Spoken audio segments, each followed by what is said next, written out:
जब भी बुद्धिमत्ता, चतुराई और हाजिर जवाबी की बात होती है तो सबसे पहले नाम बीरबल का आता है। वही अकबर बीरबल की चुगलबंदी किसी से छुपी नहीं है। ऐसा भी कहा जाता है कि बीरबल को बादशाह अकबर के नवरत्नों में से एक अनमोल रत्न माना जाता है।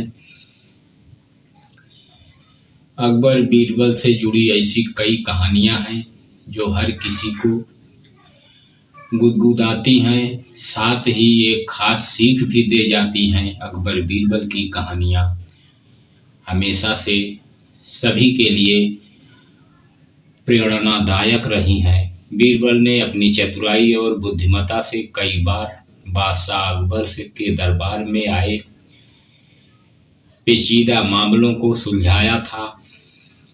साथ ही बादशाह अकबर की ओर से दी गई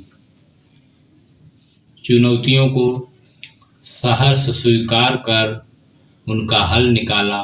बेशक ये किस्से कहानियाँ सदियों पुरानी हैं, लेकिन वर्तमान में भी इसका महत्व कायम है। अगर आप अपने बच्चों को मानसिक रूप से मजबूत बनाना चाहते हैं या उन्हें यह सिखाना चाहते हैं कि कैसे हर समस्या का हल शांत रहकर वह दिमाग का इस्तेमाल करके किया जा सकता है, तो अकबर बीरबल की कहानियों से बेहतर कुछ नहीं है। हमारे कहानियों के इस भाग में आपको अकबर बीरबल के वो किस्से और कहानियाँ जो बच्चों के जीवन को सही दिशा देगी। तो आओ कहानी शुरू करते हैं। एक बार की बात है, बीरबल दरबार में मौजूद नहीं थे। इसी बात का फायदा उठाकर कुछ मंत्रीगण बीरबल के खिलाफ महाराज अकबर के कान भरने लगे। उनमें से एक कहने लगा, महाराज आप केवल बीरबल को ही हर जिम्मेदारी देते हैं और हर काम में उन्हीं की सलाह ली जाती है। इसका मतलब यह है कि आप हमें अयोग्य समझते हैं, मगर ऐसा नहीं है। हम भी बीरबल जितने ही योग्य हैं। महाराज को बीरबल बहुत प्रिय थे। वह उनके खिलाफ कुछ नहीं सुनना चाहते थे, लेकिन उन्होंने मंत्रीगणों को निराश न करने के लिए एक समाधान निकाला। उन्होंने उनसे कहा, मैं तुम्हें सभी से एक प्रश्न का जवाब चाहता हूँ, मगर ध्यान रहे कि अगर तुम लोग इसका जवाब न दे पाए तो तुम सबको फांसी की सजा सुनाई जाएगी। दरबारियों ने झिझक कर महाराज से कहा कि ठीक है महाराज, हमें आपकी ये शर्त मंजूर है, लेकिन पहले आप प्रश्न तो पूछिए। महाराज ने कहा, दुनिया की सबसे बड़ी चीज क्या है? यह सवाल सुनकर सभी मंत्रीगण एक दूसरे का मुंह ताकने लगे। महाराज ने उनकी ये स्थिति देखकर कहा, याद रहे कि इस प्रश्न का उत्तर सटीक होना चाहिए। मुझे कोई भी अटपटा सा जवाब नहीं चाहिए। इस पर मंत्रीगणों ने राजा से इस प्रश्न का उत्तर देने के लिए कुछ दिनों की मोहलत मांगी। राजा भी इस बात के लिए तैयार हो गए। महल से बाहर निकलकर सभी मंत्रीगण इस प्रश्न का उत्तर ढूंढने लगे।